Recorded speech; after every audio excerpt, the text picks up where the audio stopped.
access the start recording? Okay, who started the recording now? Oh, I did. I pressed it. Okay, all right. Would you like me to dismiss it? No. Please let it continue. Okay. All right. So thank you so much, Jennifer. And then you could send that recording to me, and I will upload it, and everybody else can access that. Okay. Okay. So as I said, we are going to start today's session. We're going to start where we left off last week, which is the e-task that I gave everyone. And the e-task is to kind of allow you an introduction into Malaysian literature and English by your choice, as opposed to you being forced to read what I ask you to read, which will happen, in the coming weeks. But the way I curate this course is I'm going to allow you an opportunity to bring your interest and your selection of authors and writings and works of fiction. So what better way to do that than get you to introduce a Malaysian author by giving you the opportunity to kind of reflect on your own research on Malaysian authors. So who would like to go first? I don't mind, Doctor. I can go first. All right, thank you so much, Jennifer. The floor is yours. Can it? Yes, Okay. yes, we can see. Okay. So good morning, everyone. So for today, for my e-task one, I'll be introducing Shin Lee Kao, a Malaysian author, a writer. So as you can see, this is her picture. So she was born in 1968. So she did her boarding school in Kulim, Kedah, and then she did her A levels in Kuang, Johor. So for Malaysians, we should probably know Kedah and Johor is like probably the end of both Malaysia. One is like the north, the way north, and the other is like the way down. And then she did her degree in chemical engineering in UK, and she worked as an industrial engineer in a multinational consumer products company for 11 years. And she currently is a full-time mall manager, and she resides in Kuala Lumpur with her son and extended family. The reason I put this is because I find it interesting that although she is coined as a Malaysian writer, she doesn't like work full-time job as a writer, but instead this writing is like her part-time thing while she has a full-time job as mall manager. So for her, two books that is notable is The Sum of Our Follies and Ripples and Other Stories. And the others like News from Home, Body to Body, a Malaysian Queer Anthology, Clutch Break, Accelerator and Other Stories, Novelis di Malaysia. All these are her compilation of short stories.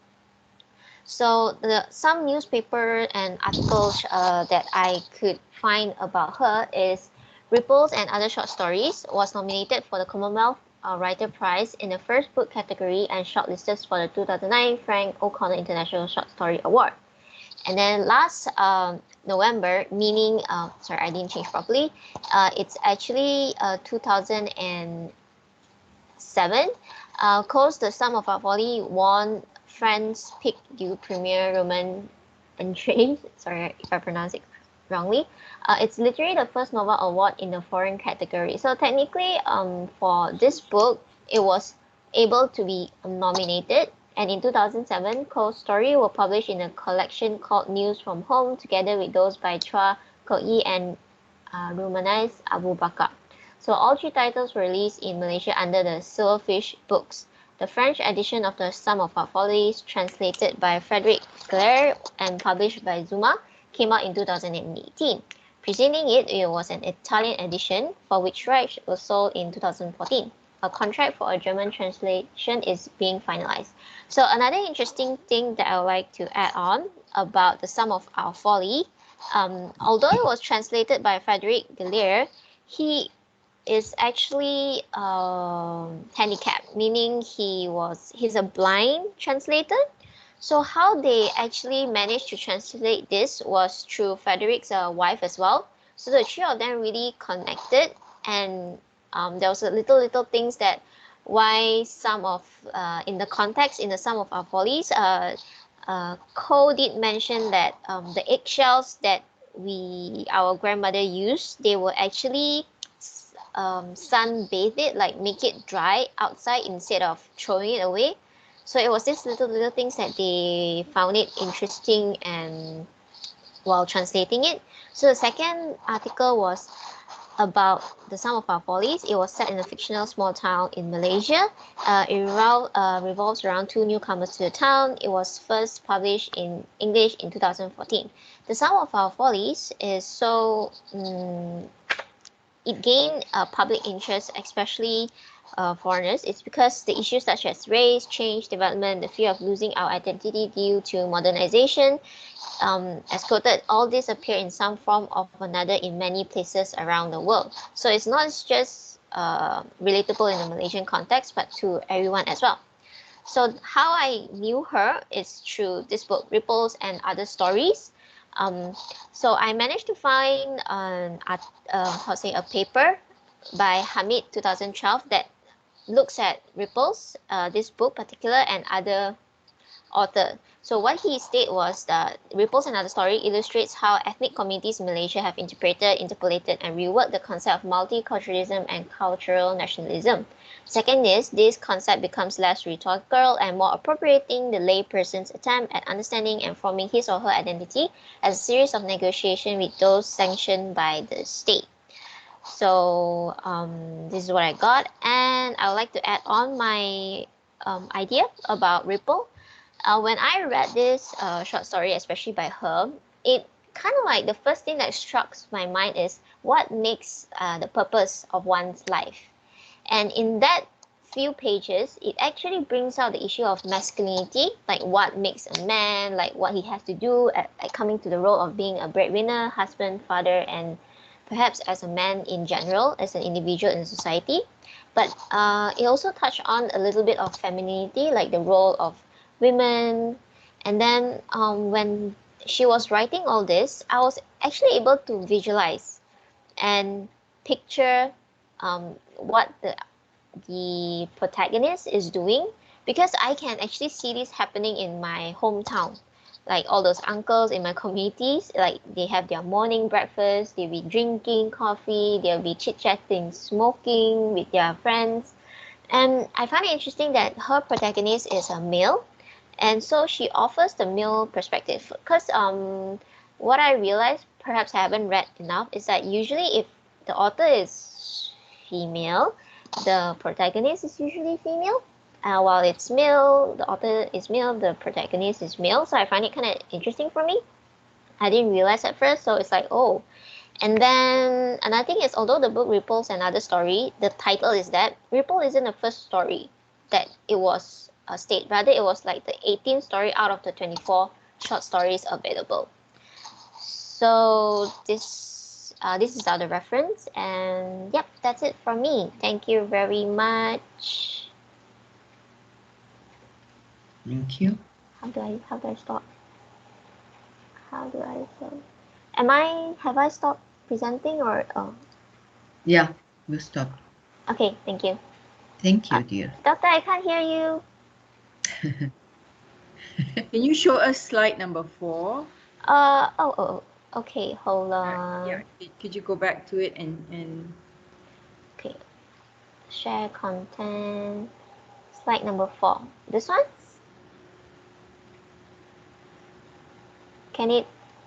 Is it shown? number 3 then? Sorry, I forget which one you had. This one? Yeah, Okay. point.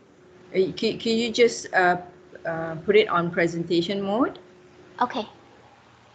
Thank you so much. All right. Okay. So I just want to pick up on what Jennifer has presented. First of all, well done. This is a very good presentation. It's a good introduction to the writer and some of the works that she has done. You may want to kind of edit certain things for instance, the last November bit, you know, put it more within the time frame because Yes. she published it in 2014. So when did she win the award? You know, stuff like that.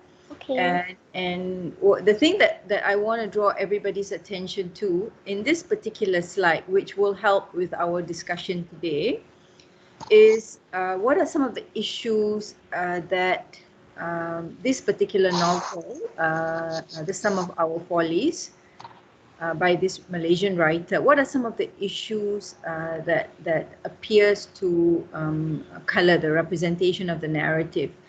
According to this particular quote, as Jennifer has highlighted, it includes issues such as race representation or race identity as a race as a form of identity, change, development, the fear of losing our identity due to modernization.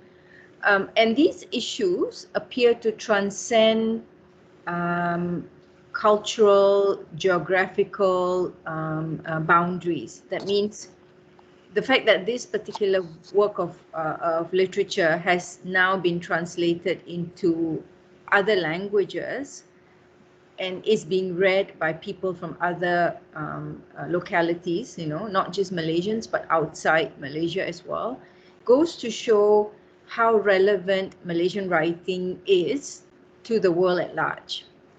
Even if issues such as race, you know, is being used as a theme or a issue in the story, these issues are still relevant.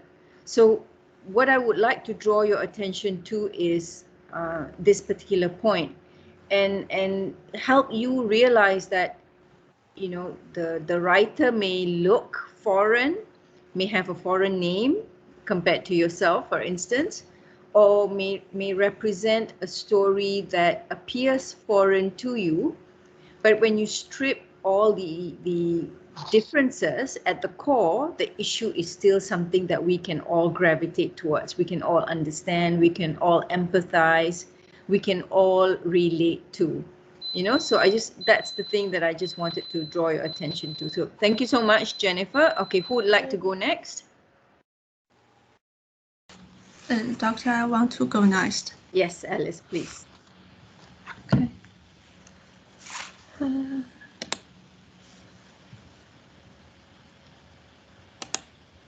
Yeah.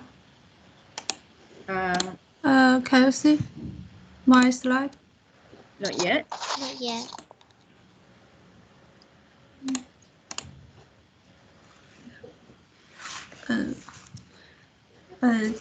Good morning. I want to introduce Subramaniam Krishnan. But the slide has not been shared, Alice. Can you see my slide? I can't. I don't know about the rest. Can you all Not see yet. the slide? Not Yet. Yeah. Can you try again? Can you share? Okay. Do you know how to use the share button? Because this can be a bit tricky. Do you have to go share content, and then you have to press the desktop, right? Yeah.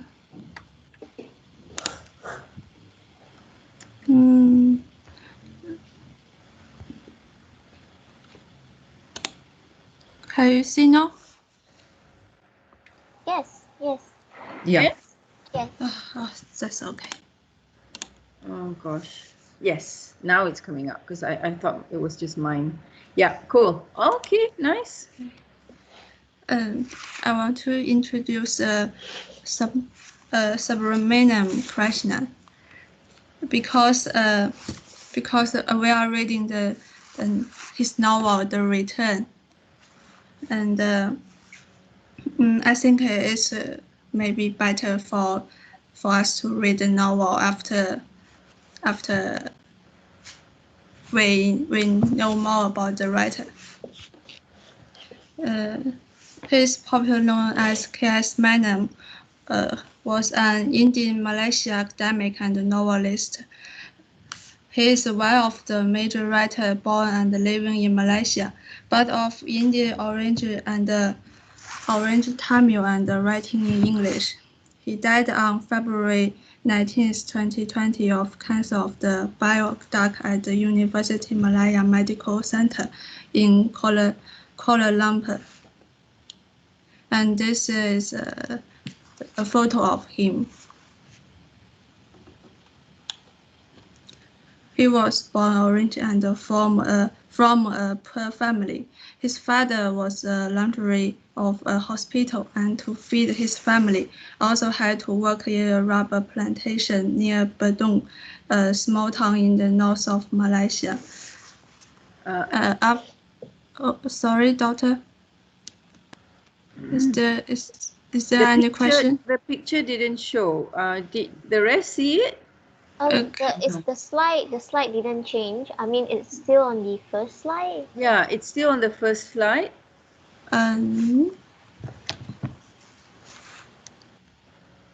You want to go to slideshow or present? I'm not. Wow, it's all in Mandarin. How cool is that? Maybe you can press the orange button or yes, the play one. Triangle at the bottom. Yeah. At the bottom right. For the just that orange button down there. Below. Yes. That one. 橙色的 To the left. Yes. Yeah. You nailed it. Can I see it? No, it's still on the first Can you just go to slide number 2? Just press. Can I see it now? Still slide number 1. It's still slide 1. But maybe I can change it up. For a minute. Yeah, it's slide number 4. Okay, we see 2 and 3. There you go. Yeah. Okay. Here he is. You can see the second page? Yes. Okay. How about now? Yes, we see the picture. Oh, okay. You can go now for slide number 3. Yeah. And I keep go on. Yeah. After a year Tamil school, he attended an English school and then with scholarship 2 years in England for teacher training, a job that he will hold for several years in Malaysia. In 1970, he attended the university in Kuala Lumpur in English literature, and from 1979, he was a professor until his retirement. And these are 3 of his famous novels. The Return is a return to Malaya of Ravi after he stayed in England and the difficulties of contact with the family he left. And the book shows us the importance of language in the formation of a personality. I have read maybe 5 chapters of the Return now, and I can feel the culture shock caused by the different language. And in a far country is a chronicle of Rajan in Indo-Malaysia whose self-interrogation of his past takes him back into the country of the mind, where he meets a myriad of characters from his past, individuals from all walks of life and ethnic divisions. Almost all of them are bound by a common quest for home. And set in a mesmerizing landscape and illuminating the eternal struggle between the old and the new.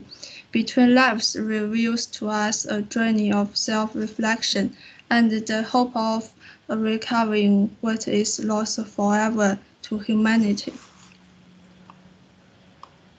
At least none of the slides have been shown. Is that intentional? Did you not want to show us any of the slides?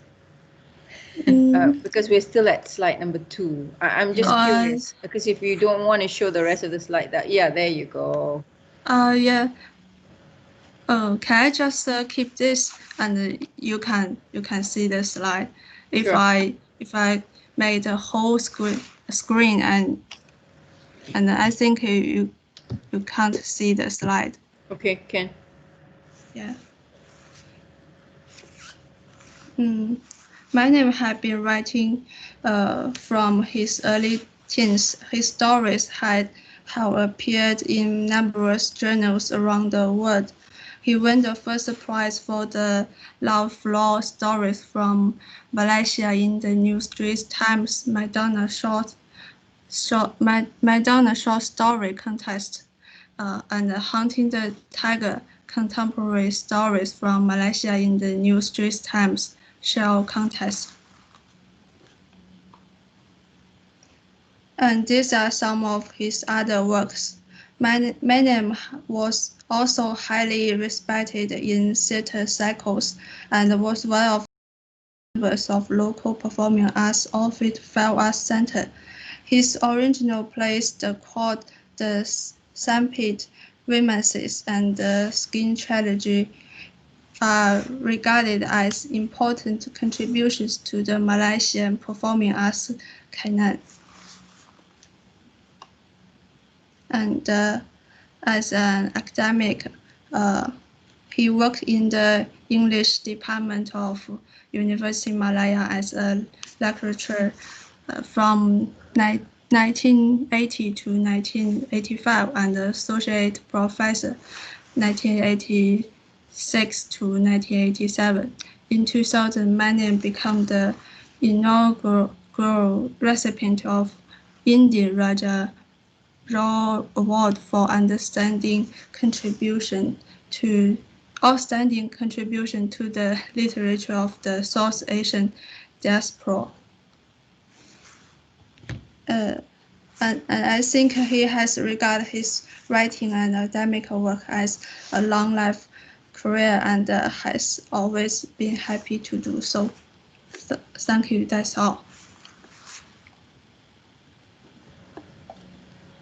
Right, thank you very much. And you're right, who better to find out more about, but the writer that we will be studying, one of the writers that we will be studying.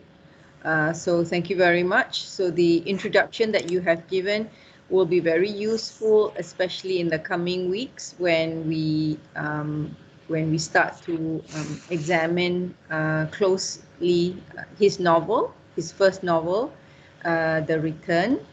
So thank you for that. Who would like to go next? Maybe Mika? Yes, Ken, Ali? Yes, I just will make share.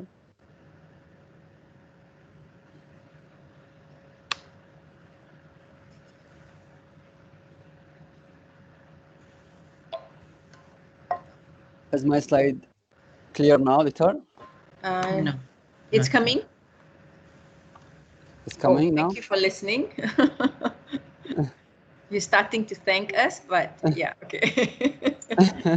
All right, cool. Sama Said. All right. It's okay now, Doctor? Yes. Okay. Hello, Doctor. Hello, everyone. Today I'm focusing on Samad Saeed, the literary exponent.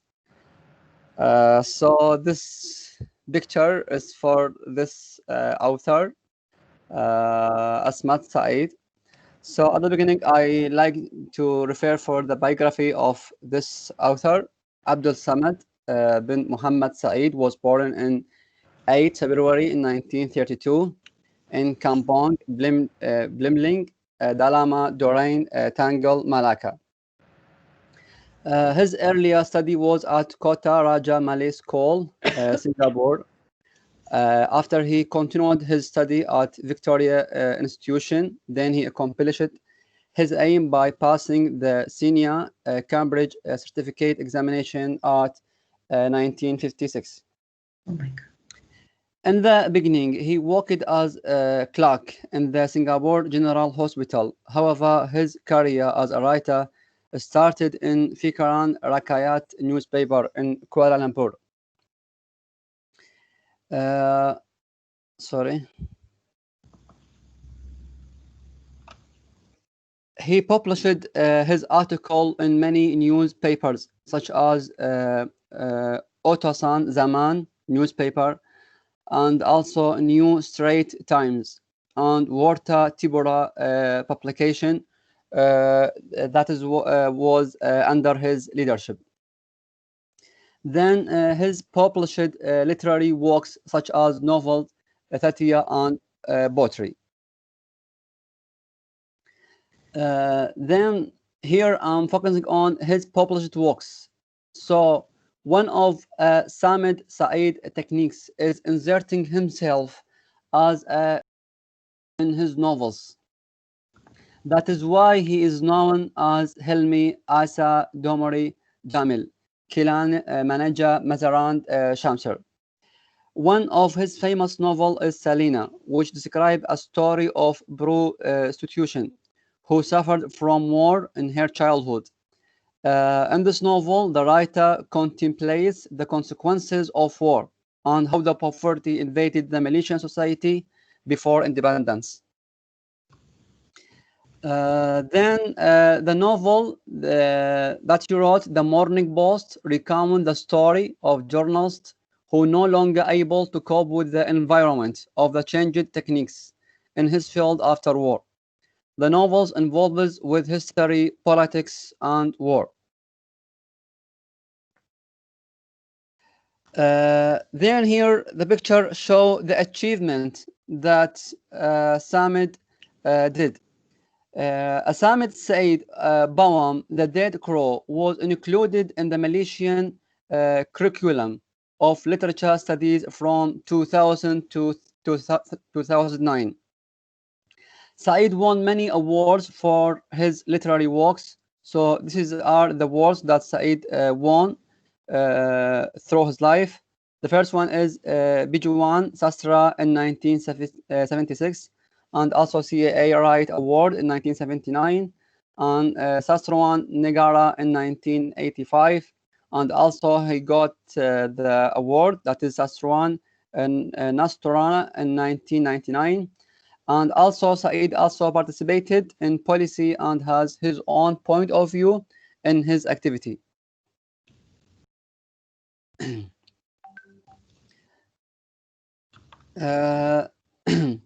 the interview and the quotation that I focusing here in the slide with Said. An interview with the Star, the first interview, the interview was in the Star in 17 September in 2013. The interviewer asked Said about the reason. Said answered, I choose to write in Mali, but it doesn't mean others should write in Mali. Others can write in Tamil or Chinese. The most important thing that content. And then in 2016, when the interviewer of Litra City asked Said about his mentioning to specific places in his novel, then Said replied for that and said that in a story we can write about anything, and everyday life is one of them, where we can render and compose as we like and as we infuse our own messages. A work cannot just capture only reality itself, it must be mixed with other elements, because at the time we just earned our independence, and the role of a writer is to guide and us to messenger to the other people. Okay, thank you everyone. Thank you. Thank you. All right. Thank you, Ali. A lot of things that you've highlighted. I just want to draw your attention to one of the things. Can you show me the part of the slide where you mentioned this one, that the awards? This one, Victor? The awards, yes, this one. Uh-huh. Okay. The word Sastrawan Negara, the word in the picture on the backdrop, Sastrawan Negara, the translation, it means national laureate. So in Malaysia, And this is a quick background for you to kind of understand the politics involved in the award ceremony. All right. In Yes. Malaysia, writers who write in the Malay language can be awarded the national laureate. Mhm. Only writers who write in the Malay language, right? So it doesn't Okay. matter your race or your ethnicity, but if you choose to write in Malay and you have a reputation of work and you've got a body of writing, you can be nominated and you can win this prestigious award at the national level. All right. Mm. So Okay. the writer that Alice introduced to us, K.S. Maniam, even though he's very prolific and he has won awards outside the country, the Raja Rao Award, but he chooses to write in English, right? So Yes. any writer who chooses to write outside the Malay language, these writers will be known as vernacular writers. They do not write the national language. Yeah, they Yes. don't write using the national language, which means none of these awards can be none of these awards, they don't have a chance to win any of these awards. Mhm.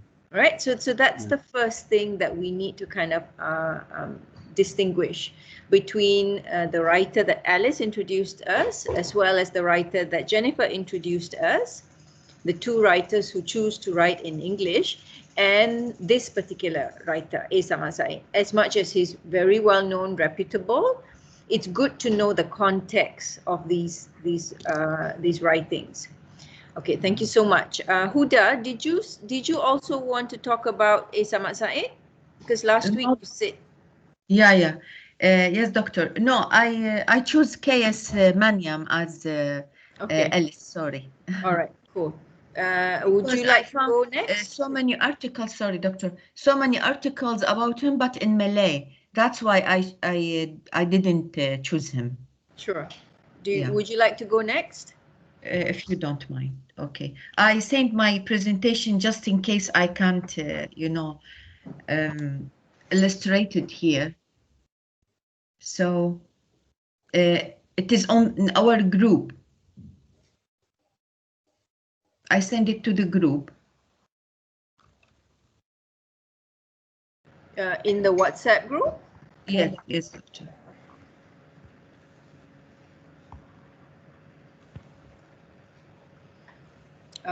Okay, cool. Do you want to open it or do you want me to open it? If you don't mind, doctor.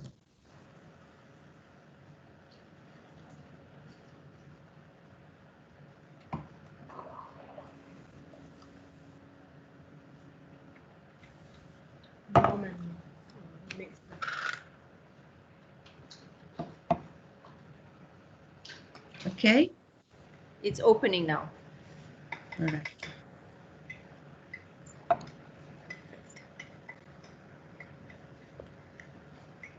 But I didn't put it in PP. I put it just in PowerPoint? Word. Yep, no worries. It's all right? No worries. Okay, I'm sharing it now. All right. Can you see? Yes, doctor. Yep. Yes, doctor. Okay. But it is Yes, not doctor. correct. I'm sorry. Yes. Go ahead, Hudad. I will scroll it up for you if you want. All right. Thank you, doctor. Just for them because I have my own, if you Yeah, don't mind. sure. Sure. Okay. It's about K.S. Maniam, an author of Diaspora and Multicultural Identity. Miss Ellis has done a wonderful job. She presented him in a way, and she speaks about his born. So, do you want me to miss it, or you want me to skip it, or you want me to just read what I have done? Pick up key things that Alice has not described. You know, maybe All the right. first part is exactly the same. All But right. if there is anything that you find relevant that you want to kind of pick up, go ahead. Okay. So here the three famous novel and the plays, short stories. He has enormous play stories. Short stories, and I'll pick his. I use his an interview to connect it with his three novels because they are very important. As for the Return, it was his first novel, and we have in a far away, in a far country, and we have Between Lives. So I will connect what his own perspective in this interview with his three novels and the most important work. First of all, his legacy and influence on Malaysia literature. K.S. Maniam has shaped Malaysian culture. Writing in English for him is a way to unite different ethnicities and races under the same country. And as I said in an interview with him, he responds to a question that was raised by the interviewer on why English matters. By saying English matters because it connects you with the word, and he adds, we become racially divided. I want to close this gap. And he added, we all come from the same earth, the soil may be slightly different, but not so different. The soil in Malaysia, in India, in Singapore, England, everywhere. So the core of his intention is the dilemma of bicultural identity. This attitude of K.S. Maniam is shown in his play, The Sandpit, Womanesses. And the following essay reflects the rigidly that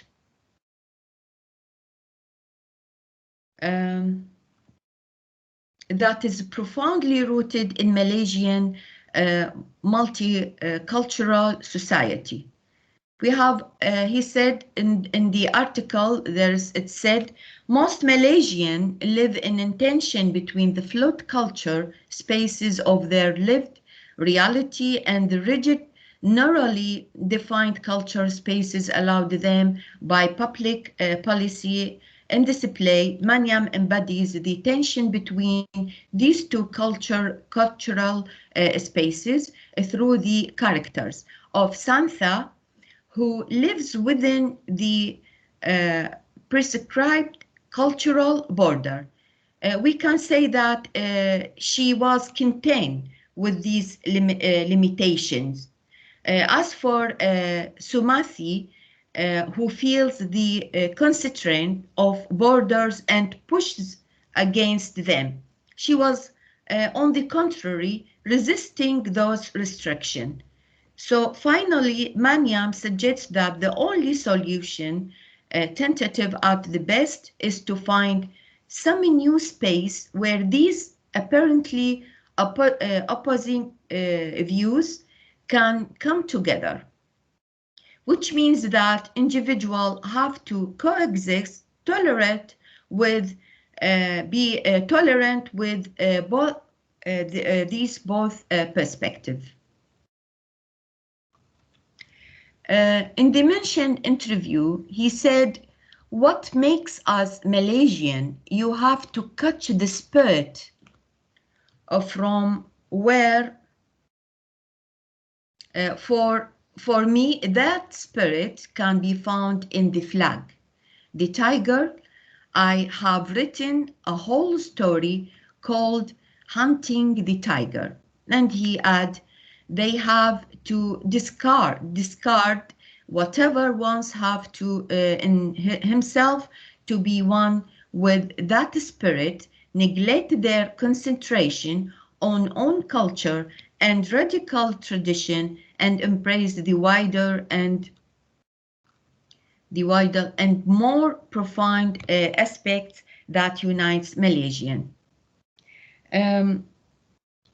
As we see in most, if not all, his writings, there is a sense of self-interrogation experienced by his protagonist. Maniam said, if we take Ravi's point of view, in return, he shows the glimmering of return to the culture. In the case of his father and grandmother, each constantly return to the old culture, and it is the culture which Ravi move away from and become in a nest.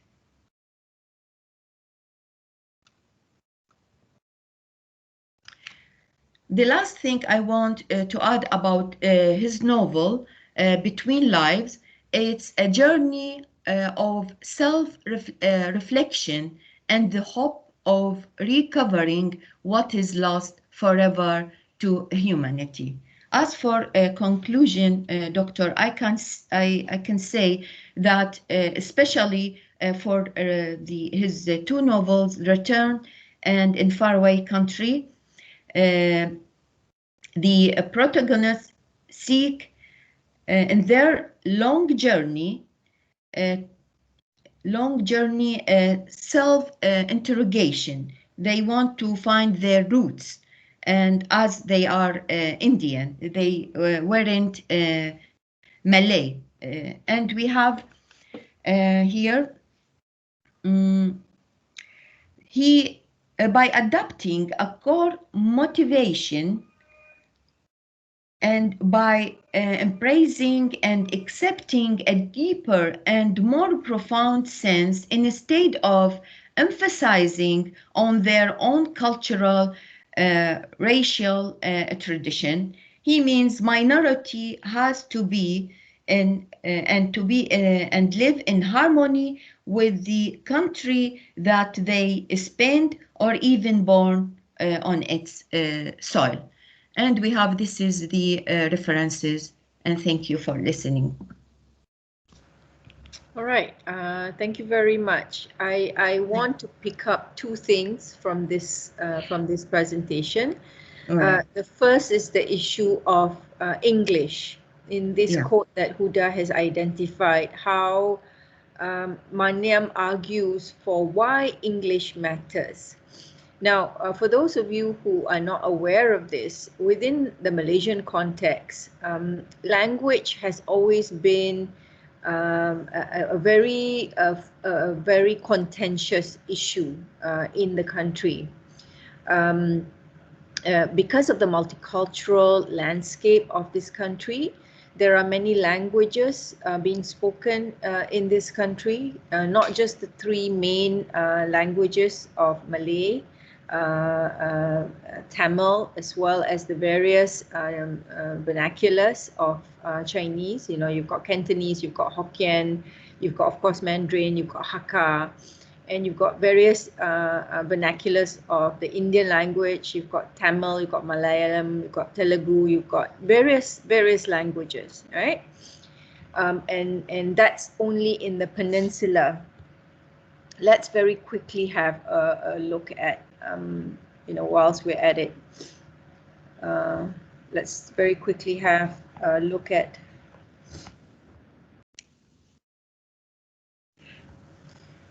can you see the screen? Yes, Doctor. Yes, Doctor. Yes, Doctor. Yes, Doctor.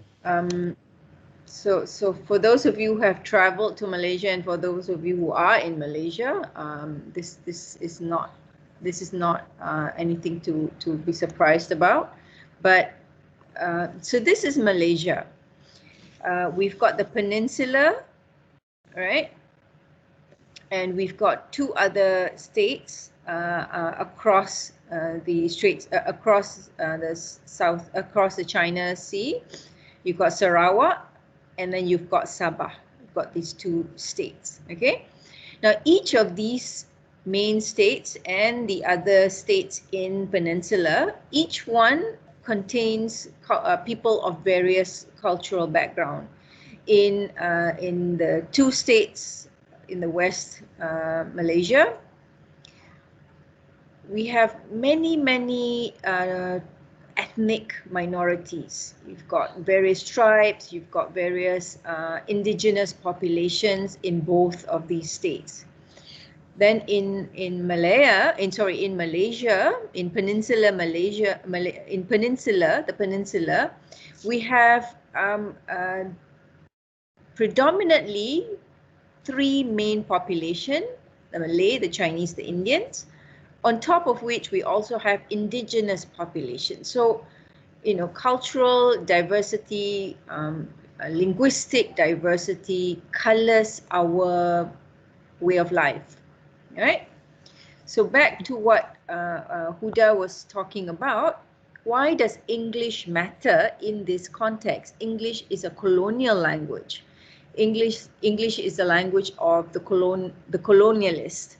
So why should it matter? So this particular quotation by K.S. Maniam is very, it says a lot about his positionality as a writer as well as a Malaysian writer.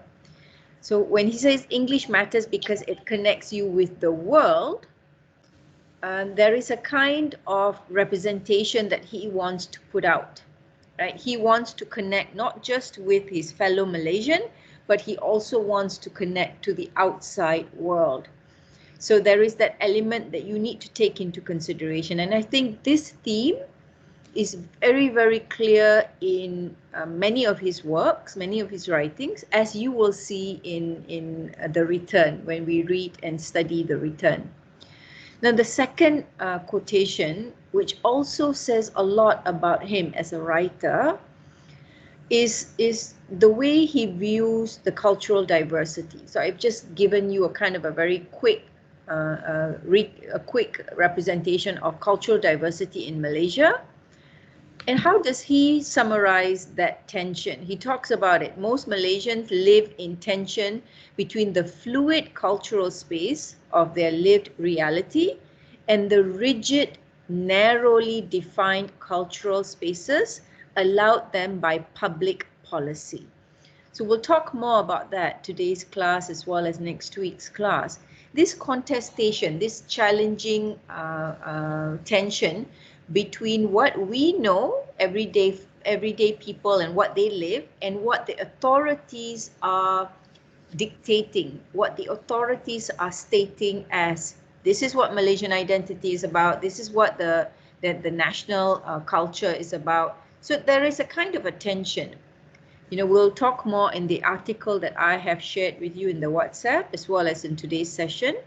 But this is something that's very crucial, I think. Yeah. So thank you, Huda, for bringing that up. Thank you. Who would like to go next? We've had Jennifer, we've had Ali, we've had Alice, we have had Huda. So we only need Husna's input. Husna, do you want to share something with us?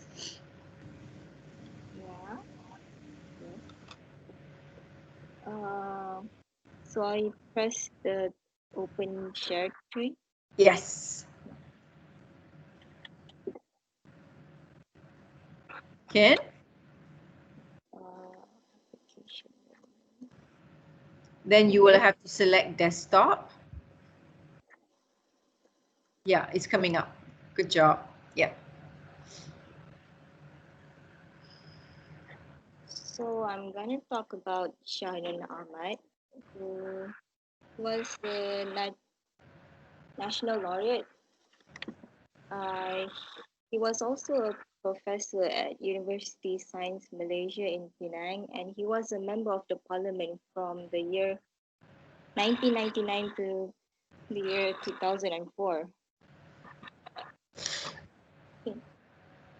He was born to a poor family in Kedah in the year 1933, and his father was a spy in the Second World War.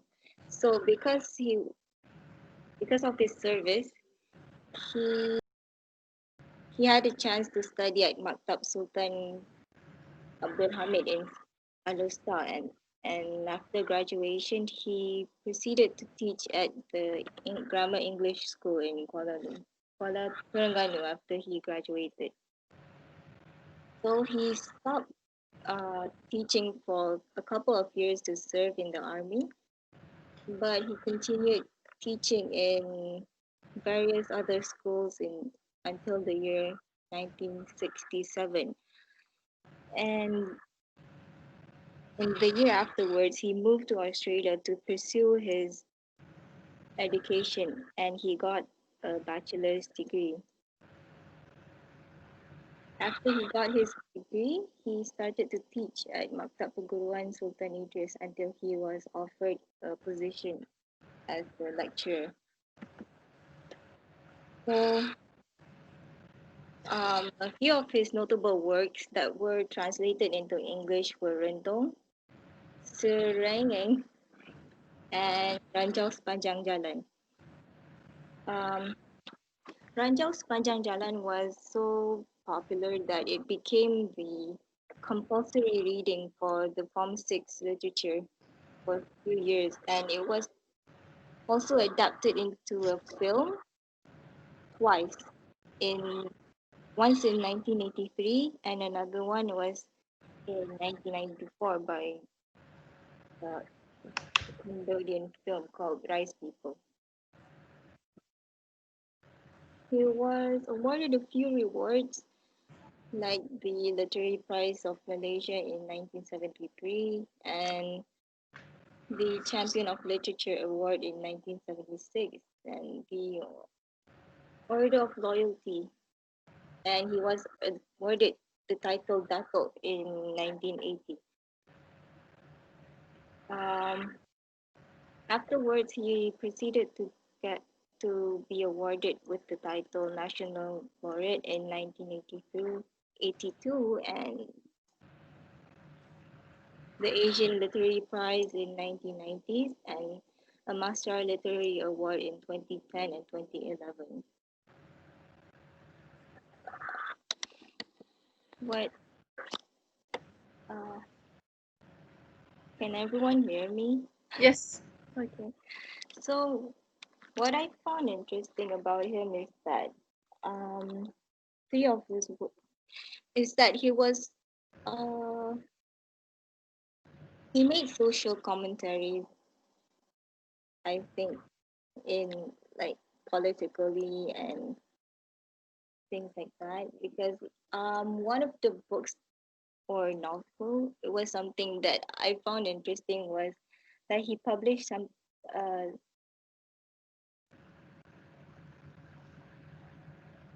is that Rentong that it was a sympathetic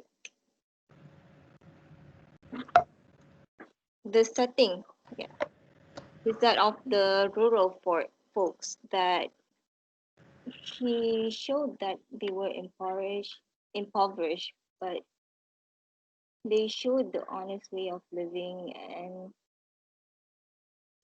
um, You say rural folks, specifically the Malay community, yes? yeah, yeah, and in that novel he showed that they were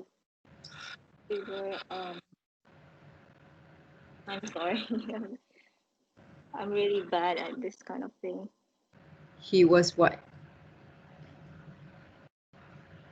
Don't focus too much about you. Focus more on what you want to say. So what do you want to say? So in the novel, what? Because I remember reading Ranjau Sepanjang Jalan, and I found it to be tragic. I found it to be so sad and so depressing and so, it's so tragic, so yeah. What did you think about it? I haven't really known about it. Okay, so you haven't had a chance to read any of his works? Yeah, but Okay. after I found out about them, I feel like inclined to search for it and read it. You should. Yeah, you should. All right, cool. Anything else you want to add? Not really. All right, cool. Thank you so much. That was good. How do I? So I press stop sharing, and then it Yes. stops. Okay. Yes. Is it? Did it stop? Yes. I'm going to share now. I hope.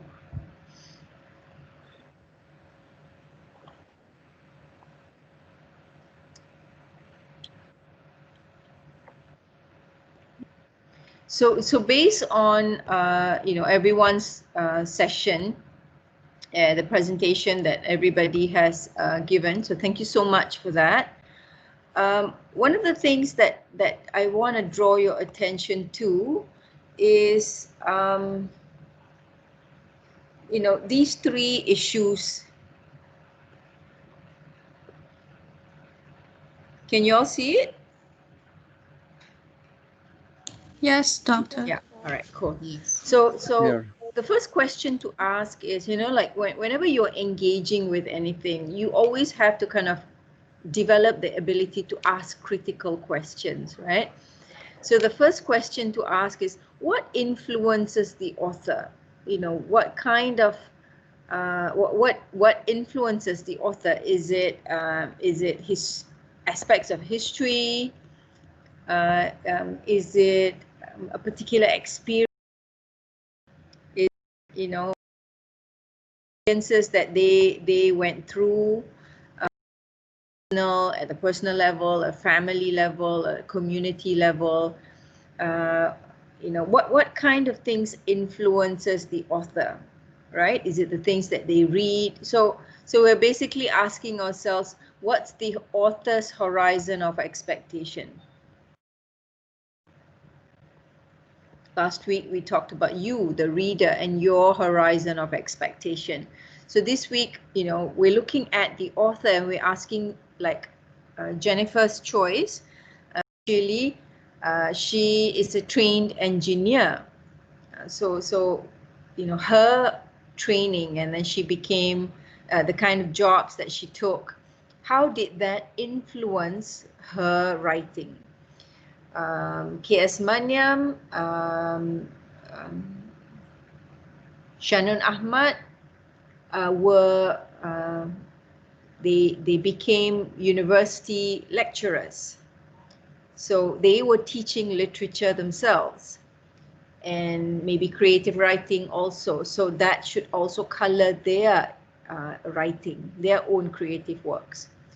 A. Samad Said became a journalist, right?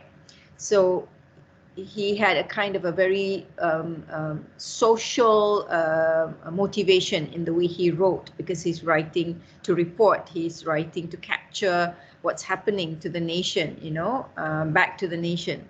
So the horizon of expectation. So as you are being introduced to each writer, these are things you want to also remember. What influences the author over the course of his or her life?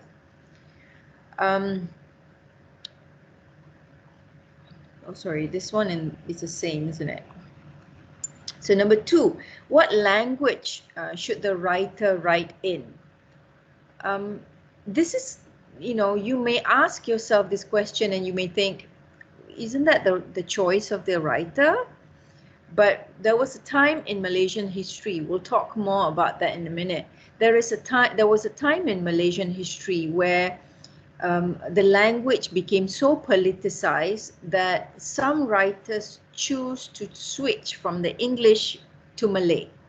They made that choice to stop writing in English and start writing predominantly in Malay, so that their works reflect the aspirations of the nation, right? So should language be politicized like that? So this is something I want you to think about also. And another aspect is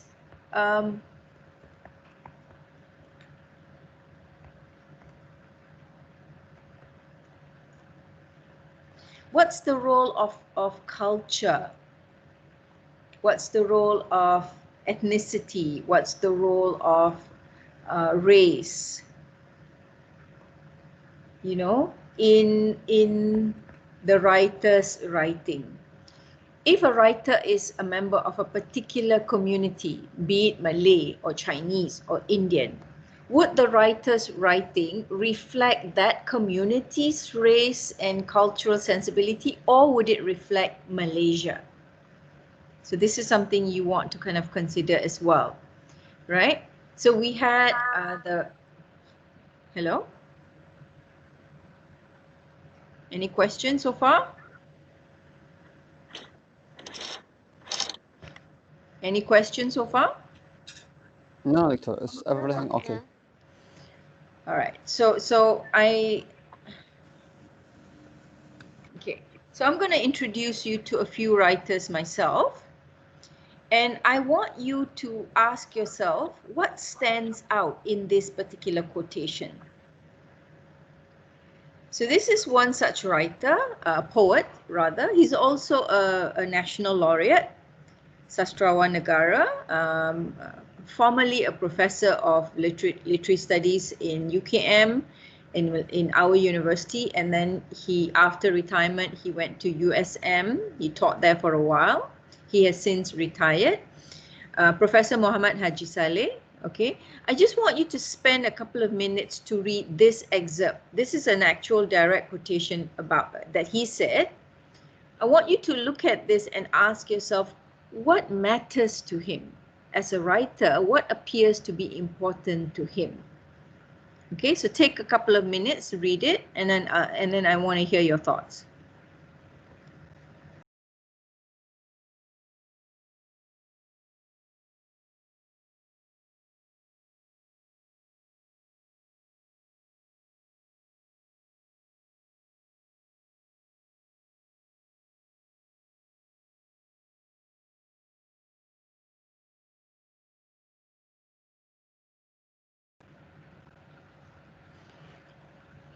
Okay, so Muhammad Haji Saleh says this about his role as a writer, or the way he perceives the writer.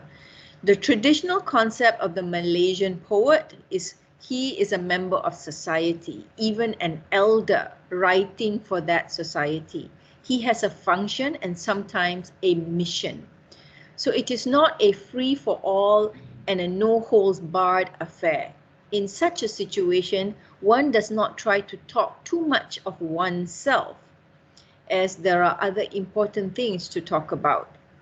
There are limits to the individual's ability to continually interest. True, in the earlier years, I my problems and use them as my subject matter. But after some time, the self can be pretty boring. The world outside is more various, more interesting. As one grows older, one distances oneself from the self and merges into society. So based on this long quotation by Muhammad Haji Saleh, what do you think influences him as a writer? What do you see in this quotation that shows this is what I think it influences the poet Muhammad Haji Saleh? Anybody want to start? Probably the community around him that influences him, because he really the thing that he thought of as a concept of a Malaysian poet, he already states that is a member of society. That's like the first line. So he's perhaps quite particular about social issues. I'm sorry, Doctor, I'm not sure about his works and everything, but I figured that maybe if he has this thought, perhaps his writing is, even though he said that he used his problem as his subject matter, but probably his own subject matters will always relate to social issues around him.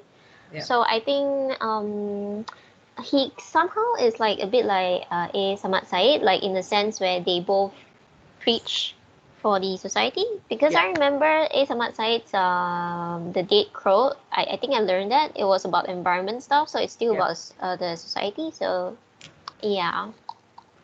Okay, cool. All right. Can I hear from somebody else? So Maybe society, Ali? Yes, Doctor. Yeah. here Muhammad Haji Salah used the language of his society in his writing. And also, just like Abdul Samad bin Muhammad Said, he also referred to the core of the context, the importance of the core of the context, and how to use the language of his own country. Okay. Can I just find out where you got that from? Where in this quote did you get that idea from? That I said it in my slides also, that I referred from in my slides, yes. No, but what I'm trying to do, what I'm trying to train you all to do is when you find a quotation like this, whatever sense you get from that excerpt that you are reading, you must back it up by saying, this is the evidence for what I think this person is about, right? Like if you say this person is more socially driven, where in this quotation do you get that sense? So the first line he says, he talks about the poet as a member of society, an elder writing for that society. So that idea tells you that he's very much a communal-based writer, not an individual-based writer, but a communal-based writer who writes from and for his community. From his community and for his community.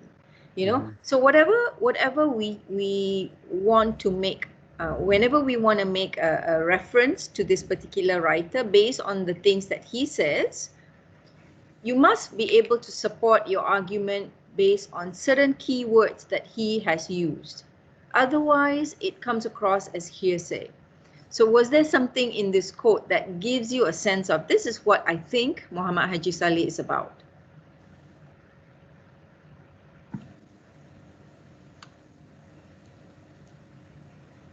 Anything else anybody wants to bring up? Yes, doctor, if you Yes. don't mind. Yes.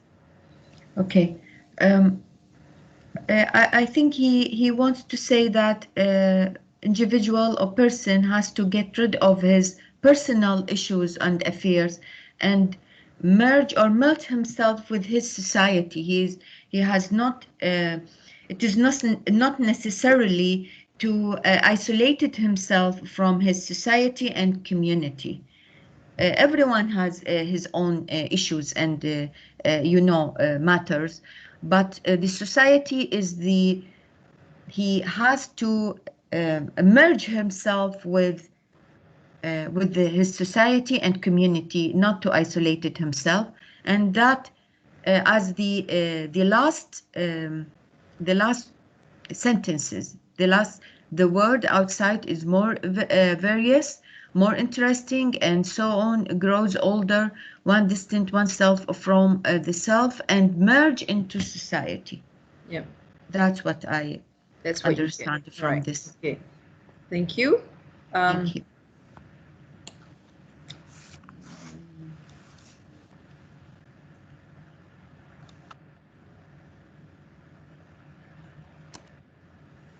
So the key things that I have underlined here are things that you have brought up yourself. You know, so the importance of society, the importance of having a kind of a mission as a writer, to have a function and a mission.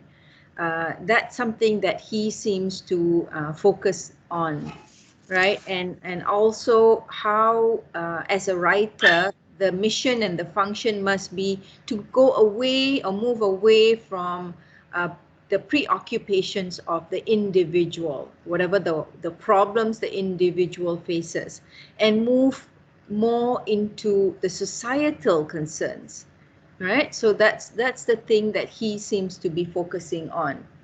Now I want you to look at Manyam. Two of you have introduced Manyam to us, you know, very well. So this is a quotation that Manyam himself says. So take a minute to read this and tell me the same thing. What is Manyam driven by, or what was he driven by in terms of his writing? What influenced him? What drove him? What motivated him? So have a read and let me know. I'll give you a minute.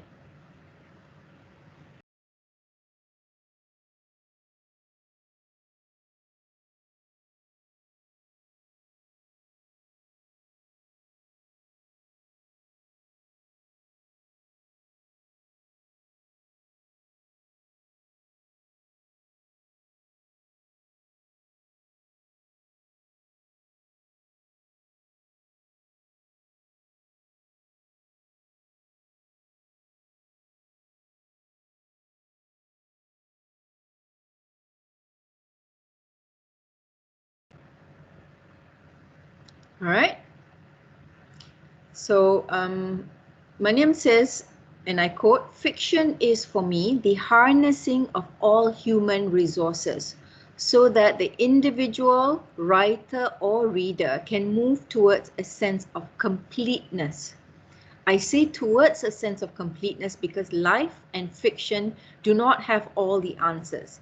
And for both to reach completion is to reach staticity and therefore sterility. My fiction has moved towards exploring and revealing some principle of coherence or integration that could be the basis for developing a fuller attitude towards life and the appreciation of man's manifold talents. So, what do you think is Maniam's philosophy of writing? What is it based on? What influences him? What motivates him based on this particular quote? Can I hear from the two who introduced us to Maniam first? Okay, doctor, may I? Yes. I think he is focusing on sharing to build this community or this society, since they are, you know, different and from many ethnics. That's why it gives each ethnic its own, you know, fingerprints in this society or in this country or in this community. So they have to share this responsibility and build, and each one has his own personality and his own what we call it distinctive feature. So he could they could be live in harmony, and this sharing they can build the country that they spend most of their lives, or maybe they born and they are, you know, the first, third or second generation in this country.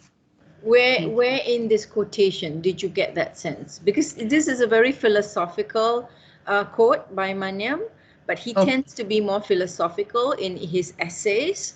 So, but even then, where did you get that sense from? That this notion of harmony, this notion of coming of the various races, and you know, where did you get that from? From the first, the harnessing of all human resources. It means that there is diversity. So they have to, you know, so that the individual writer or reader can move toward a sense of completeness. So by sharing, by joining their forces, their different or diversity, they could build something much greater than their own personal aspects or whatever they are thinking about. Okay, thank you very much. Alice, would you like to say anything about this quote? Yes, I think the writer think that one individual should know more about the society and the community or country by the reading and writing, and through the writing one can put his own idea and understanding of the social issue and his knowledge of the society, and get a different idea from others' writing. Yeah. Where in this quotation did you get that idea from? The first and the second sentence of the quotation. Okay. All right. So the lines that I have underlined, the words that I have underlined kind of gives you a sense of what I want to focus on. You know, he talks about fiction, this notion of fiction. Fiction is made up stories that are maybe based on facts, but these are made up stories, right? Fiction. And what is fiction? Fiction is the harnessing of all human resources. So when you talk about all human resources, what are the many resources that humanity has? You may have religion, you may have culture, you may have ethnicity, you may have mythology, you may have politics, you may have sociology, history for sure. So these are various resources that we are that are disposed to us as humans. So we can tap into it, and when we tap into it and we harness its true potential, that's what fiction is to him. So it's very philosophical, and there's lots of it's very deep. The statement is very deep. So it's worth thinking about and worth exploring further. And he talks about fiction as, revealing, developing a fuller attitude towards life. So on the one hand, you have fiction. Fiction is not real. Fiction is made up stories, like I said. Then the other hand, he talks about how fiction is the developing of an attitude, a fuller attitude towards life. So when he writes his fiction, it's almost like saying, my attitude towards life, I develop that in my works of fiction. So if you want to know my attitude towards life, read my fiction. That's almost what he's saying indirectly. So in the coming weeks, when we read The Return, we can ask Maniam these important questions. Through his works, we can ask him these important questions. What is his attitude towards life? Right? What kind of things do his characters go through? What are the conflicts that his characters go through? What are the situations that he positions his characters in? And so what is his attitude towards life by putting the characters in this position? Right? So these are some things that we will explore. And finally, one of my favorite writers, Lloyd Fernando. So this is, if you had Maniam, who's very philosophical, if you had Muhammad Haji Saleh, who is very much a poet for the nation, all right? How does Lloyd Fernando position himself as the writer? So spend a minute to read this.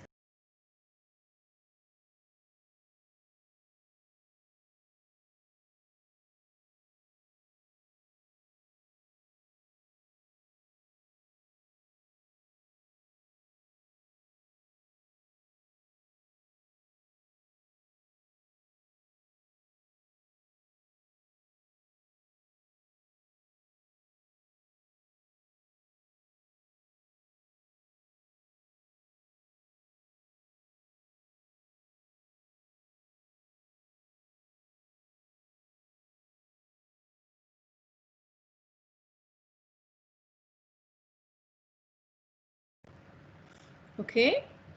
Fernando says, and I quote, all good writers seek to rediscover what the Thucydides called the stump of our feelings, the native pit, which could rearm them for the task of taking the jangling heterogeneity of the modern world in their stride. The discipline of seeking to be most oneself is the fundamental basis of cultural growth, and writers in post-colonial societies especially have realized that it is that basis which has become obscured and in some cases even scorched by centuries of foreign domination.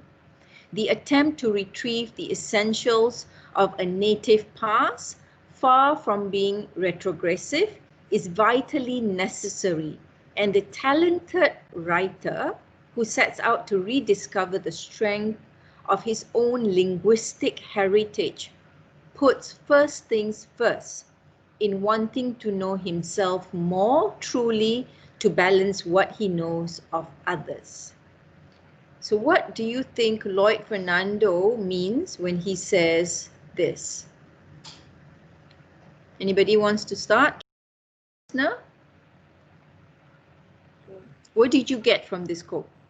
I feel like Lloyd wants to say that we should not conform to what others think what is a good writer, and that writers should go back to the roots of their culture, their individual that what is that word, individuality.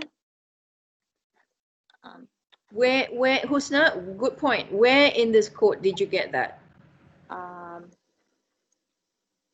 By centuries of Mm-hmm.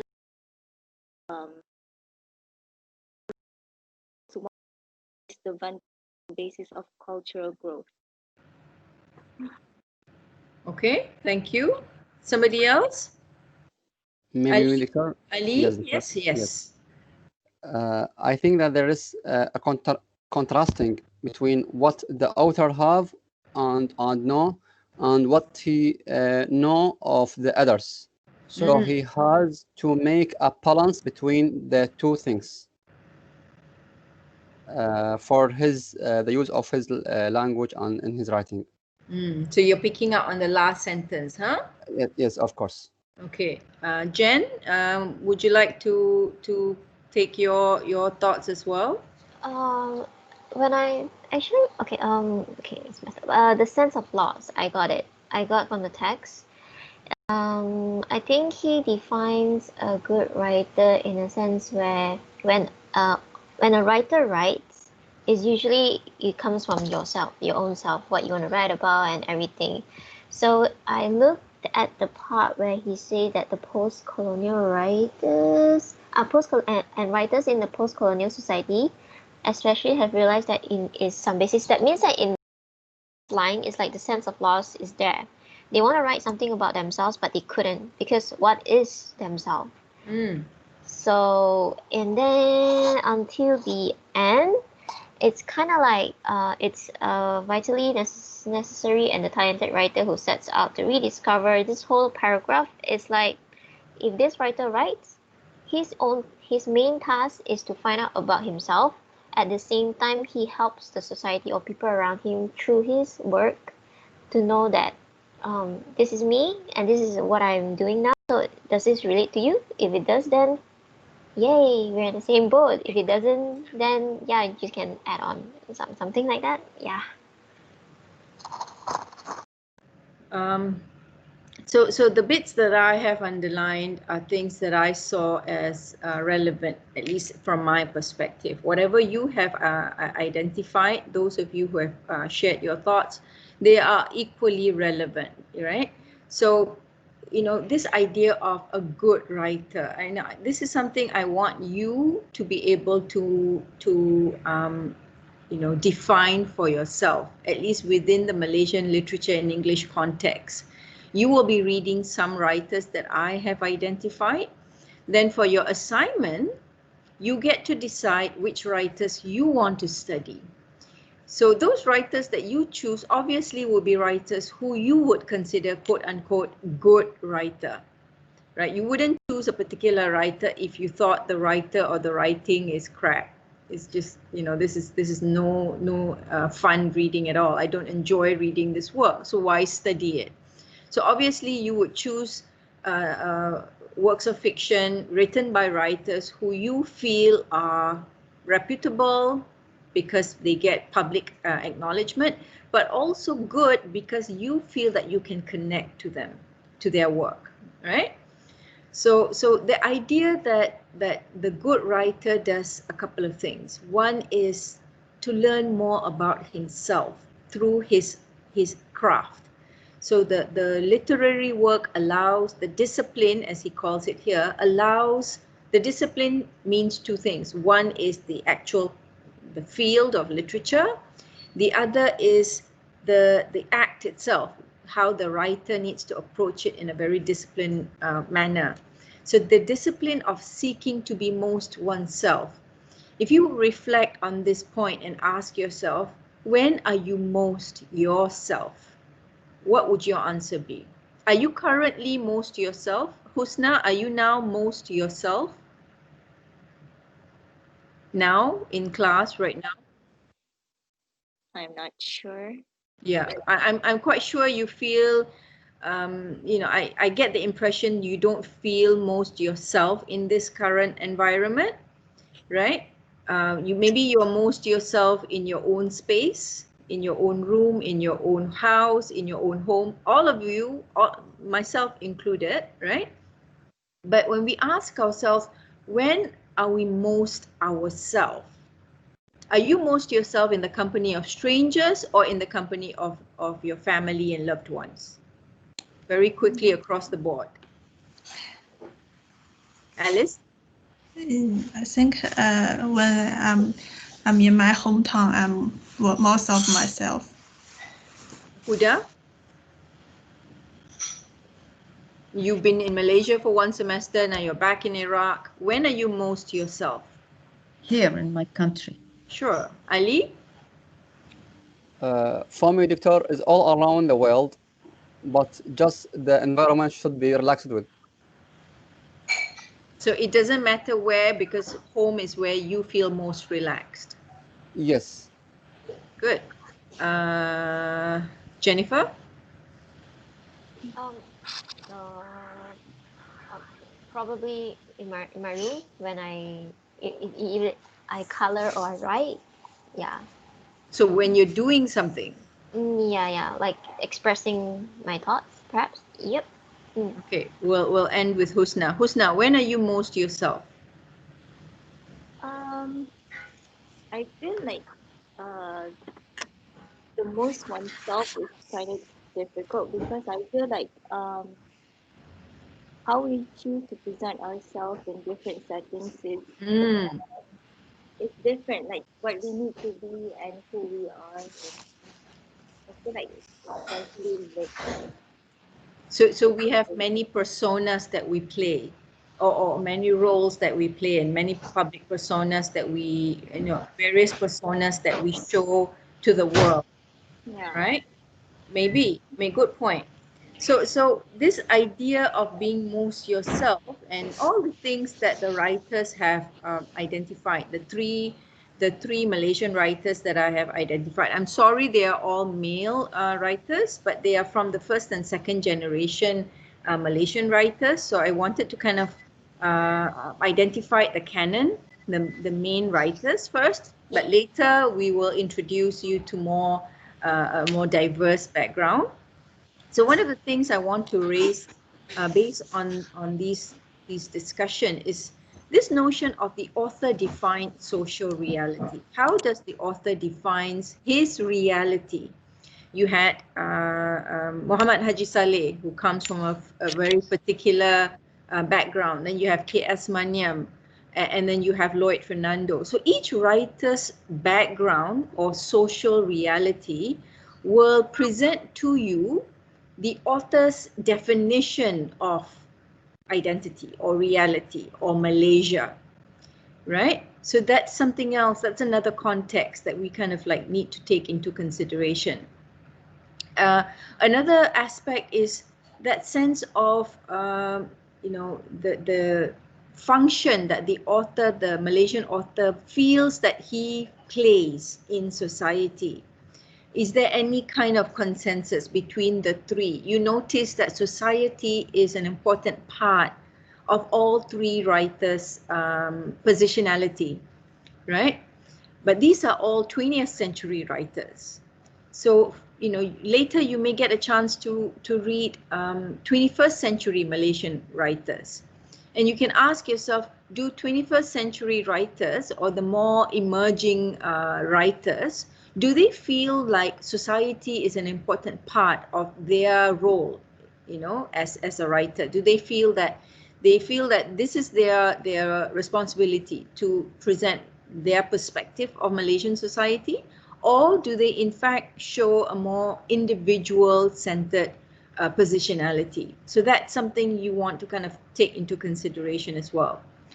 And And how do you, I wouldn't say Malaysian, because here, of course, I was thinking more of Malaysian student population, but how do you view this as global citizens? You know, we've got 2 from Iraq, we've got 1 from China, we've got a couple more from Malaysia. So as members of the global society, when you read these works and their thoughts, does it feel like it echoes your own perception of what writers should be? Or do you feel they are too removed from my perspective? So I'm gonna start with the Iraqi context first. Huda and Ali, when you think about last semester, we looked at Sinan Anton's work, The Corpse Washer. And when you look at the readings that you have done about, by Iraqi writers as well as writers from other nationality, do these Malaysian writers and their positionality of what it means to be a writer, do they reflect the things that you have read, or do you feel that they are very unique to the Malaysian experience?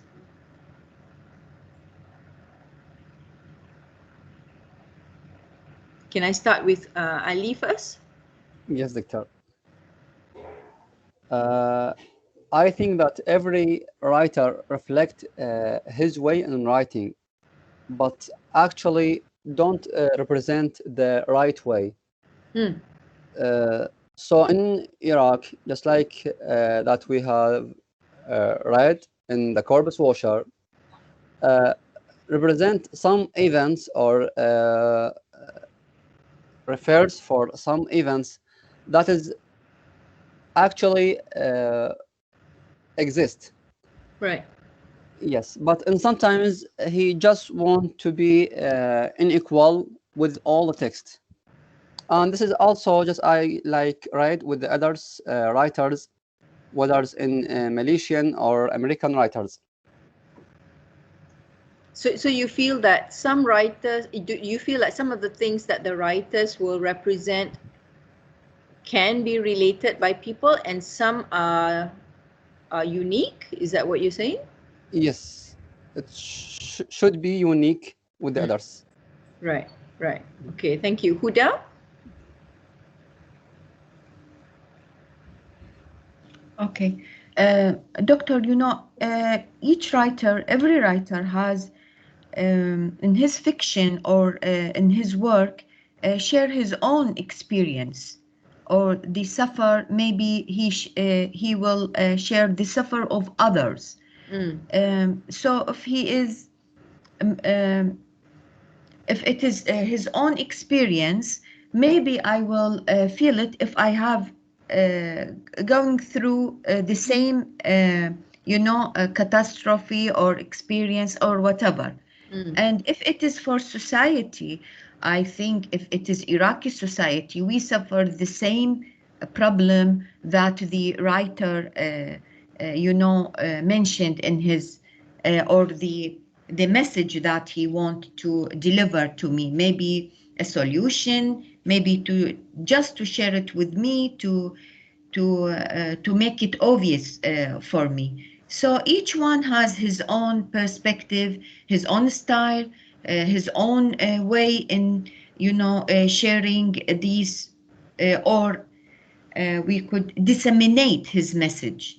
I think each one is unique in his way in writing. So you don't feel that the writer has a social purpose or a social function to play in society? You don't feel that? No, no, doctor. I know that's for sure. They have this message, and they have this prominent and vital role. But I just said about the message they want to deliver. Is it a personal message, or is it for society? For us, for personal messages, I can maybe, for me, his personal experience is similar to mine. So I will be affected and influenced more than maybe Ali. Right. He doesn't go through this experience, or Jenny, or whatever of my colleague. But as for society, no, they have their unique fingerprints, especially those who are, patriot, and they feel the suffer of their own people and nation. That's my own perspective. Thank you. Cool. Can I hear from Alice? Uh, yes, doctor. When I read the novels or some other works from the writer in my country, and we share the same society and the same country and the same language and some the same culture, and it's easy for me to understand them, and I will be more influenced by them. I think they are all some most of Chinese writers after the fundamental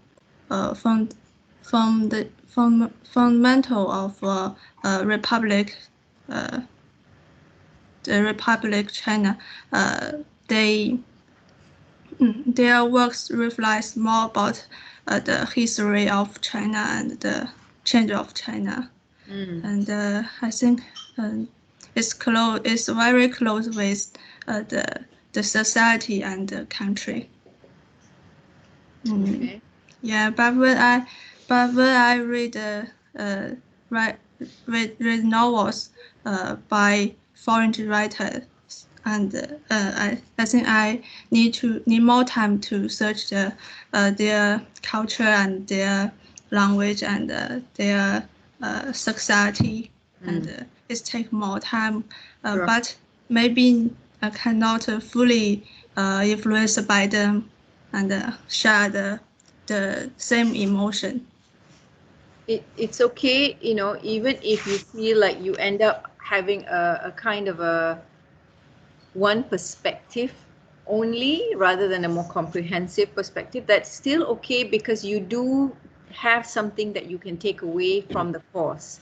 Like in this case, like if you are exploring a particular writer and you are able to understand more about that particular writer, that's good enough, rather than not have any sense of Malaysia at all.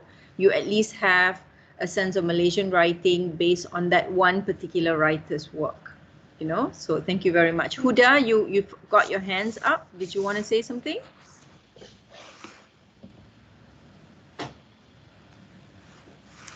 Okay. No, doctor, no, sorry. No. Okay. Okay. I'm going to conclude today's class by giving you a couple of things to kind of think about, as well as task for the coming week. The two articles that I have shared on your WhatsApp. Number one is this article by Professor Shamsul Amri, who is currently a professor in UKM, in our university. And in this seminal work, this is a bit dated, but in this seminal work, he's a sociologist by disciplines, anthropologist, sociologist, that's his background. So in this particular article, he talks about two different social reality. He talks about the authority-defined social reality and the everyday defined social reality. Maniam, in his quotation, talks about that as well, and so did Lloyd Fernando to an extent in that excerpt that I showed you just now. So I just want to read you what's the definition of authority-defined social reality and everyday defined social reality. So you've got authority on the one hand, meaning the government. Then you have the everyday defined, meaning the everyday people, people who live in this country, people on the street, people who go about doing their daily responsibilities, carrying out their daily affairs, right? So this is the definition that Shamsul Amri has given.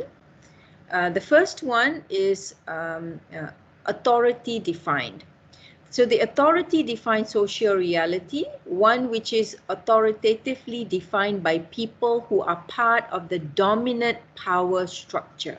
So the dominant power structure meaning the government, those who are holding the positions of authority, who are making policies, who are deciding what is national language, what is the national culture, how do we recognize literature written by Malaysians, writing in English, writing in other languages.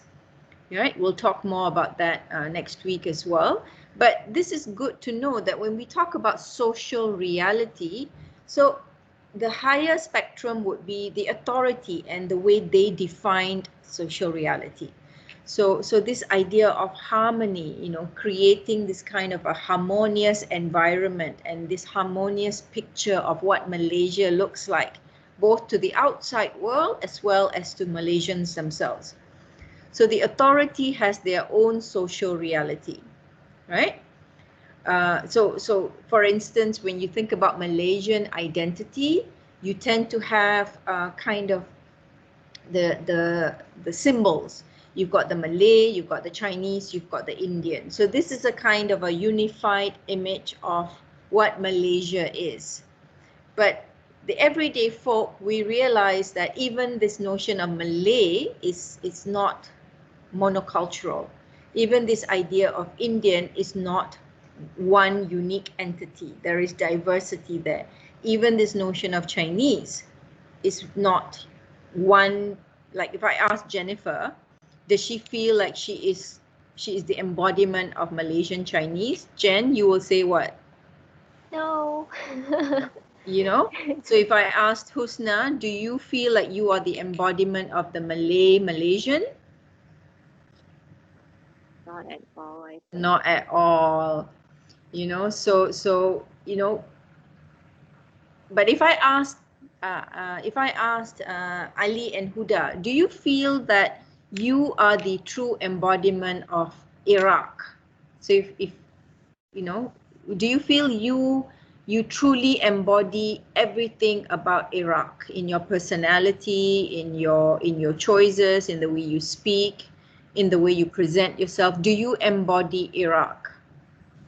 Are you a true Iraqi? Yes. Yes, of course, Doctor. We suffer too much, doctor. And course. Okay. Yeah, you see, you've got a very, because you're Arab, and Iraq is your your sense of nationality, but your race is you're both Arab. So you've got a kind of a very focused presentation. Whereas with Malaysians, we may be Malaysian as our citizenship, our sense of national identity, but culturally we are from different backgrounds, and even within the cultural background, we approach our identity from very unique perspective. So it's a bit difficult for us to simply say, yes, we are truly Indian or Chinese Malaysian. And when you read K.S. Maniam's The Return, you will see that kind of heterogeneity, diversity, even within the Indian community, because K.S. Maniam's The Return is predominantly about the Indian community during times of British colonialism. But even within the Indian community themselves, you will see diversity, you will see heterogeneity. So that unique aspect will also be seen. Let's hear from Alice before I forget. Alice, do you feel like you are the true embodiment of Chinese from mainland China? Yes, of course, because I've been living in China for 20, maybe 24 years. Yeah. Okay, so if we want to know what Iraq and what China is like, we just need to meet Huda and Ali and Alice, and we're set. We know what these two countries are about. We know what the people in this country think, and we know. Do you really feel that, guys? Do you really honestly feel you reflect your country completely? Are there Not the aspects of your No. country, are there not aspects of the your country that you yeah. don't reflect? Of course, we are not the you know, the authority or the government. It is on the contrary, they are opposite to us. That's why you know what happened in our country.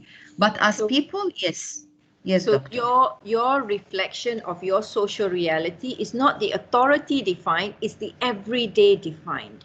It's Yes, how exactly. the everyday people reflect and live their lives, and Yes, you are one such representation. Huda and Ali from the Iraqi perspective, Alice from the Chinese mainland China's perspective, right? So that's what everyday defined social reality means in this context. So I continue with the quote: the everyday defined social reality, one which is experienced by the people in the course of their everyday life. So when we talk about the people, the word people, you know, there are, you know, billions of people in that one nation, and every one of them, their everyday defined social reality will be slightly different from one another, right? Yet the authority has a kind of an official definition of what the social reality of Malaysia, of Iraq, of China is. So that's this important point from this article. Okay. Now for my PhD, I developed another definition using Shamsul Amri's authority defined and everyday defined, and that I call authorial defined or author defined social reality. Because as the author is both a member of society, everyday defined, but the author also has a public persona. The author has a kind of social status that allows this definition of social reality to be slightly higher or slightly removed from the everyday defined social reality. So Shamsul Amri talks about the authority defined and everyday defined. So for the Malaysian author, how I positioned them in my PhD thesis, you know, some years back, the way I positioned them, so this is my article, it was from my PhD thesis. So in this article, I argue that the Malaysian writer also has a definition of social reality. And that definition of social reality I call authorial defined or author defined social reality. So both of these articles, I have sent it to you somewhere. Yeah, I have sent it to you here. You've got it in your WhatsApp. All right. And I just want to kind of sum up by showing you the task at hand. We are still exploring this issue.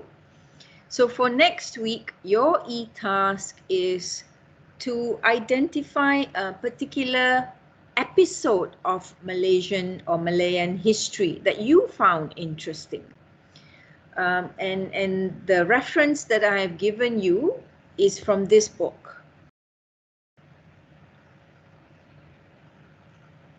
Yeah.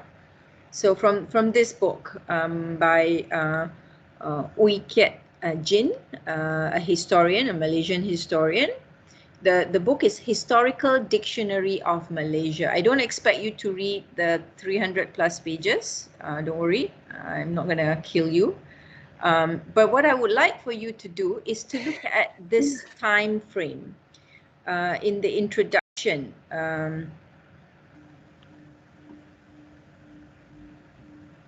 Yeah, so you're not going to read the 500 pages.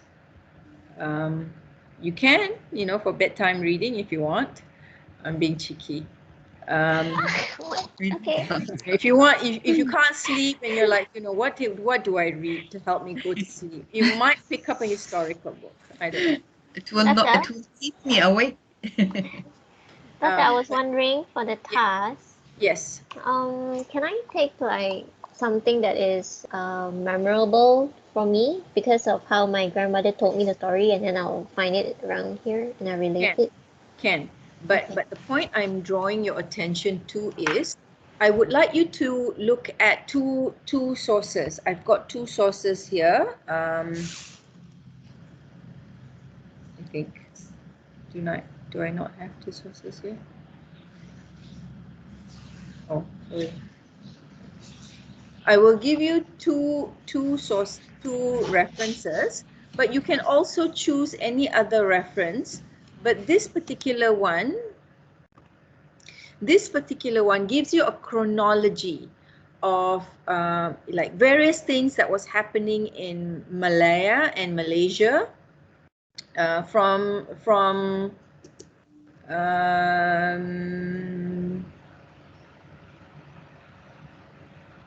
yeah. So you've got it goes back, if I'm not mistaken, it goes back to BC, right? It goes back to 40,000 BC, right? And more current to the ADs, the 6th century, the 7th century. So for instance, in the 7th century, the Chinese Sui dynasty sends an embassy, to Kelantan, to a part of Malaya at that time, and that brought a lot of Chinese influences to Malaya, right? So I want you to just go through this part, the chronology, the early pages, and pick one historical episode that you are interested in, and just read up a little bit about it and tell us some more. Tell us something next week. So I just wanna get you to kind of explore and share and find out for yourself about this small country called Malaysia, and the writings that is being produced by the writers of this country. All right. So that okay, for instance, in 1820, the Hakka Chinese, who crossed over the border to the Upper Sarawak. Sarawak is one of the states in the western part of Malaysia, right? So they kind of help establish the mining settlements, right? In that part of the country, part of Sarawak. So I just want to kind of give you a sense of the movement, the migration of people from various parts of the world, and how that kind of finally developed this landscape we call Malaysia. So where was Malaysia at the inception? When the land was there, who was there, and then how did people started to kind of come to this part of the world, and traders and migrant workers, and slowly it became the multicultural society that we have today. For instance, in 1840, one of the main exports of Malaysia is tin, back in the 20th century especially. So in 1840, the Chinese miners were brought by the British to parts of Malaya at that time, and they set up their settlements, and later those settlements became cities, became like Ipoh. It's a tin mine city.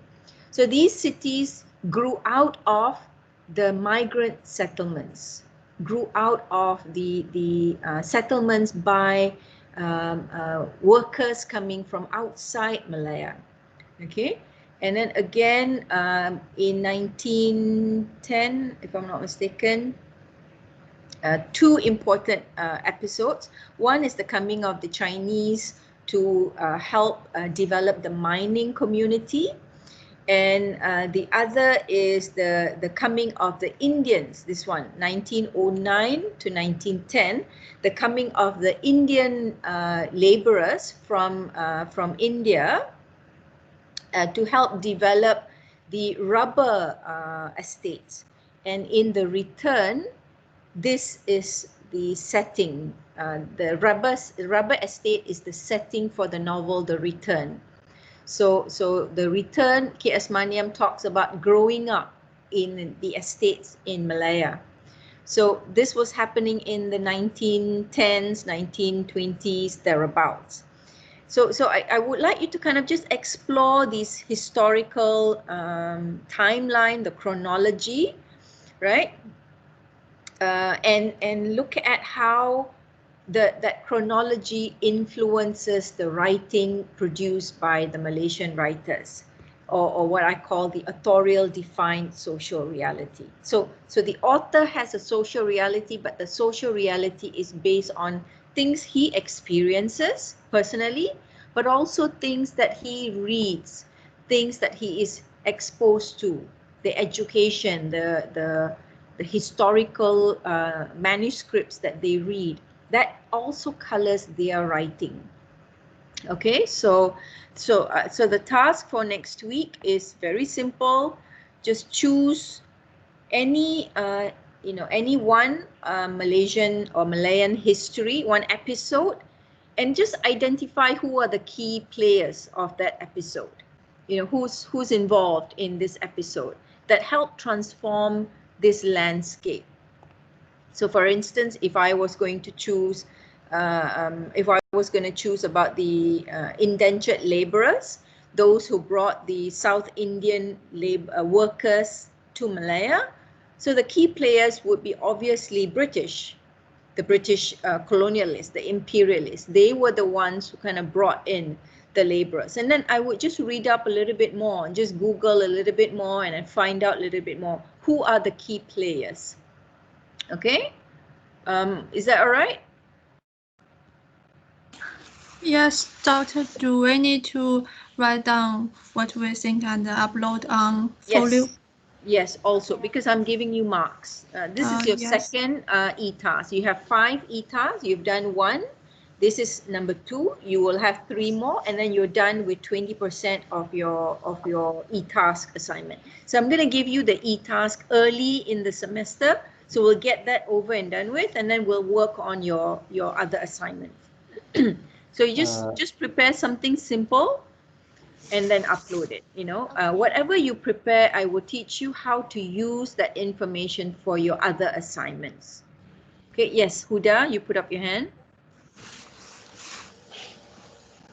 Huda?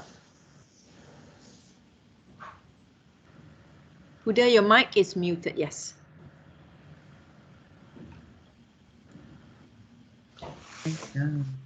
What's wrong? Okay. Yes.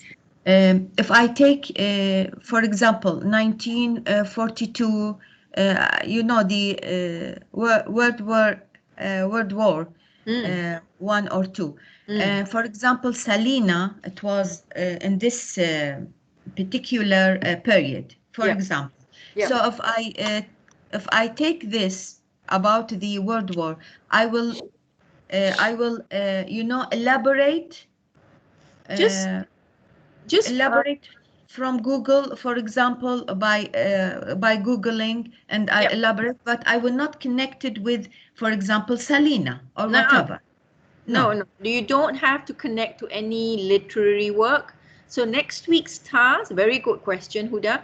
Next week's task is purely to kind of present to us some historical milestones that Malaysia or Malaya experienced throughout its history. So, for instance, if you are interested in the more present situation in the 21st century, you can look at that as well. If you want to look at the colonial period, you can do that as well. If you want to identify the Japanese, the coming of the Japanese to Malaya in the 1940s, you can do that as well. But later, I will try to get you to connect it with the text that we are reading. So all these tasks that you are doing, it's like micro learning that you are developing slowly towards your final work. So don't worry too much about where is this going to go, which text am I going to connect it to. As long as it's in the Malaysian historical documents, it will be relevant somehow. Okay. Yeah? Okay, good question. Any other questions? Sorry, sorry, doctor. Okay. Yes. Okay, go on, Huda. Sorry, doctor, but for my first e-task, I put it in Word. No Is it problem. all right? I can No upload problem. it, or I? Yeah, Okay. please upload it. Please upload it. All right. Yeah, Thank you don't have to all have PowerPoints and stuff, but I'm a PowerPoint gal, can't help it. I love PowerPoints, and I feel like it's a very, very strong tool that you can do a lot of things with. Some of you may want to choose other devices, other applications. Please do. Ali, you had a question? Yes, doctor. For our today's task, we have to upload it for today, Yes. and the next will be next week. Okay. Yes. Okay. Yes. Thank you. Yeah. You don't have to upload it before class, but if you uploaded it before class, and in case you have problems, I can help download it from my end and then present it for you. So it's good to kind of keep it somewhere. And if you want to revise it, you want to upload a new version, you still can do that because the deadline is still ongoing. All right. Okay, doctor. All right. Thank you. All right. Any other questions? No, Dr. So far is good. Thank you very much. All right. So I know today's class was a little bit more philosophical in the kind of discussions, but slowly we will try to make the connections, right, with the text that we are reading. And ultimately that's what matters. What are we reading? How is it that these writers represents issues that seem to kind of connect to history, connect to cultural studies, connect to sociology, right? So that's where these other disciplines actually come in.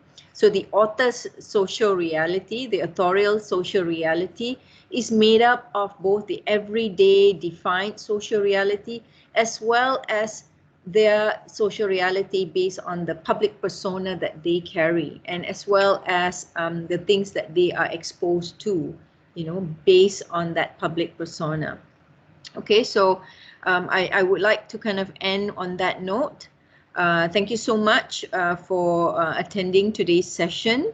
I will have this recording available. Alice, did you want to say something? Oh, no. Okay.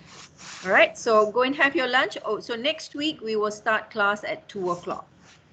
All right. Thank you, doctor. Okay, thank you, doctor. Thank you very much. And Bye. Huda can Thank have you their for everyone. breakfast, and the rest of us Thank can you. have our lunch. Thank you. Okay.